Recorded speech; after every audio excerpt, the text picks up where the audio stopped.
Hi, I'm Torralba, and this is my final presentation. It's going to be on the best methods used in the employee selection process.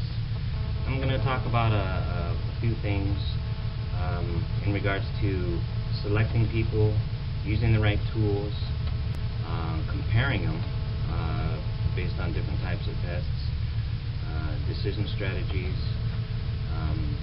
and then I'm going to roll into some of the job announcements.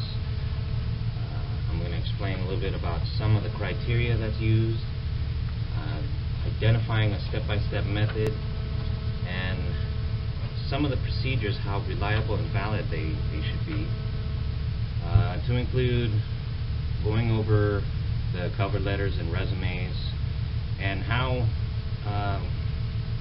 some of the different methods we can use, such as internet checks or phone screening, or even information on the application, validating that information too. I'll talk about the interview and screening process, a few things related to that, and lastly, it's about testing the employee. Several different things in regards to the tests that are used for the final decision, and going over that final decision a little bit more in depth. This slide is a little bit about some of the overview that I'll be discussing. It's going to be basically outlining everything that I discussed earlier in the first slide, and it's something that I think is key to the human resource management team to be able to make the best decision possible for an employee or employees that are joining the organization.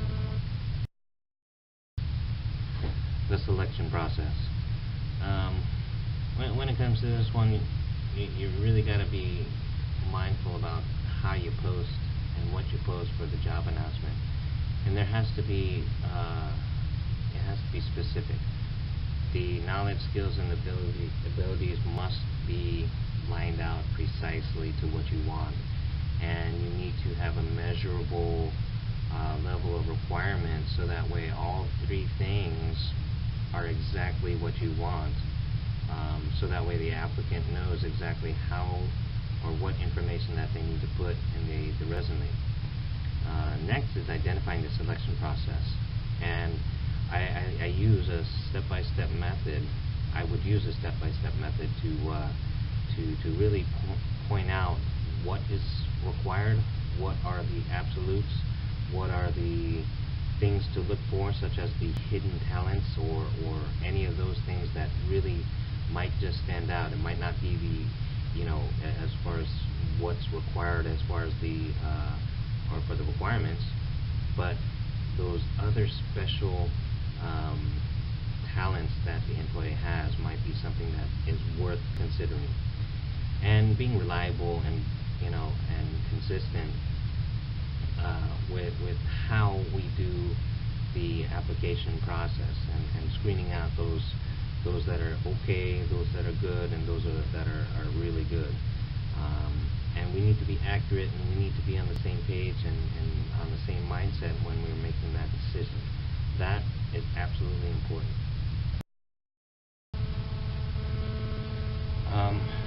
So when it comes to the screening process, after you've set the criteria for the selection process, it's screening, and it's looking at the cover letters and resumes, and even looking at the internet and the phone screening, and the information on the application. What human resource teams really need to look at is how clear and concise the information is,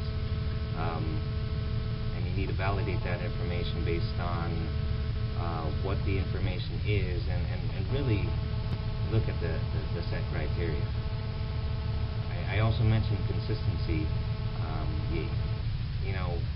We have good days, we have bad days, but being consistent in regards to the review process is something that's critical to this method, and that kind of ties into the standard criteria.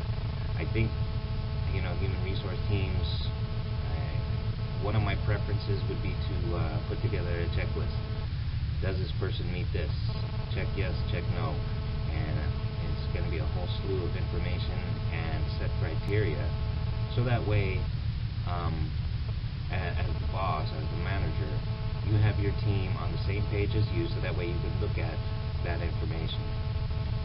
Some of the other things that human resources management teams should do is look at the internet checks and the phone screening, and I put the goods in the bads.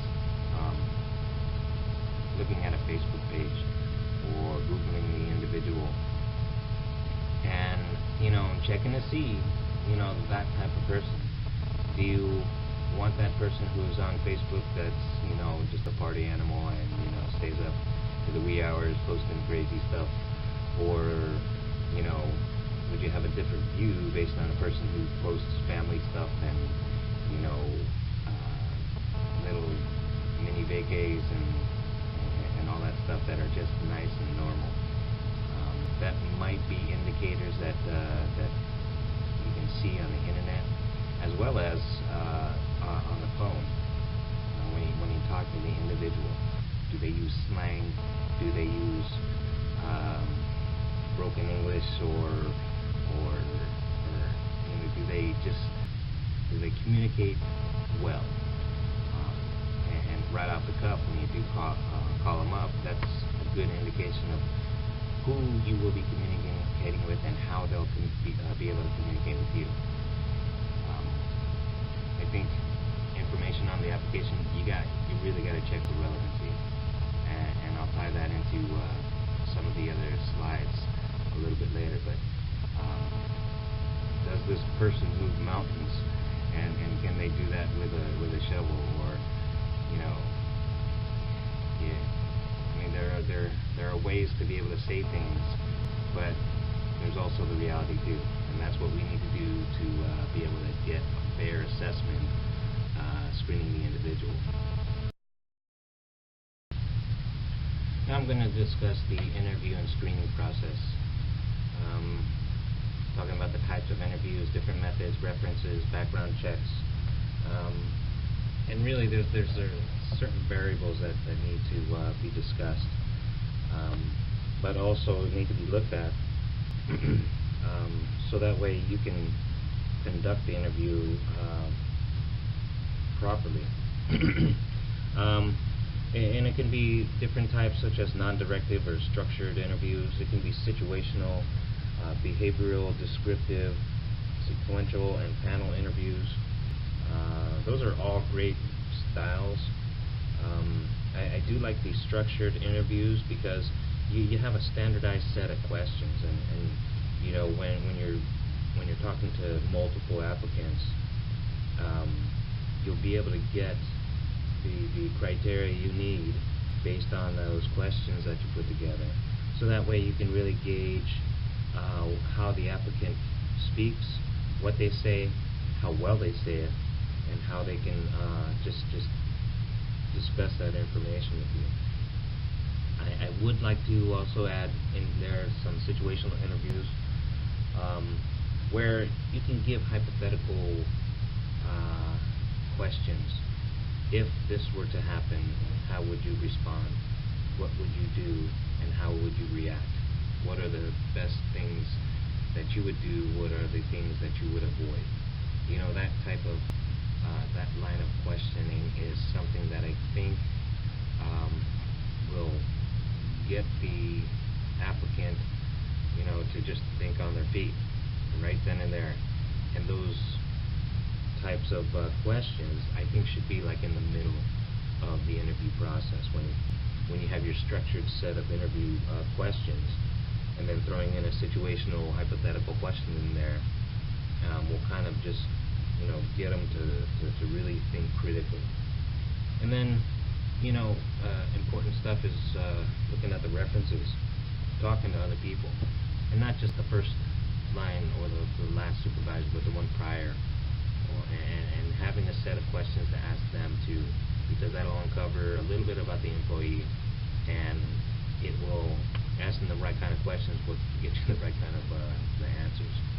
Background checks are critical, and I'll discuss a little bit about that in the next slide too. But you got to check your folks, you know, whether it be whatever type of report you need to run. You need to look at these folks critically, because ultimately, if you make that decision and you don't do a good background check, there could be the possibility of something bad coming into your organization, and we don't need that. So I mentioned background checks, and it kind of ties into this testing the employee, and this list on this slide talks about all the things that we have, and we really need to decide what's important. Do we need drug screening for a specific job? Yes or no. Personality and interest, that might help with the dynamics of the organization and the specific section that they'll be working in. But you know, testing the employee and getting the kind of information, when we talk about work samples and hypothetical questions, or maybe questions specifically related to the job at hand, and testing their knowledge, skills, and abilities based on how to operate a PowerPoint slide and adding audio, or you know, the type of you know, those certain things that like editing or proofreading. Those are the kind of things that really need to be discussed, and also identified to the individual, because if in fact you need a medical examination as well as a physical ability test, that should be disclosed to the individual on the job application, on the job announcement, so that way they're fully aware that that might be something, or that will be something that they are required to perform. The final decision, that's something critical, and the team really needs to compile the information. And then let's say in fact that you got a human resources team of four folks that work with you, luckily, and let's say you have 20 applicants, and you give an equal amount to each of your team, and you ask them to narrow down the top two of what they feel might be the best candidates for the job. And then you know, you have them compile the results. You get the checklists, or the grading scale, and you put these candidates in columns and rate them based on your set criteria, and then you can just make a decision. But it has to be consistent. I mentioned that earlier in the other slides, and really the consistency of making a decision is paramount. I think getting the top two of your team, and then maybe the boss looking at the 8 applicants, and then narrowing it down to the top 3, then you can probably get the team together to be able to say, okay, these are the top 3 that I'm looking at, or the top, let's say top 4 that I'm looking at. Let's come up with another final set of criteria that will help us distinguish which is the best of the best. And discussing those terms and agreements,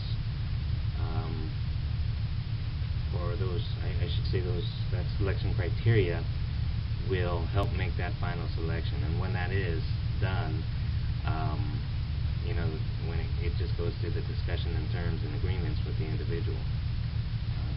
So that's my presentation. Those are the methods I've used.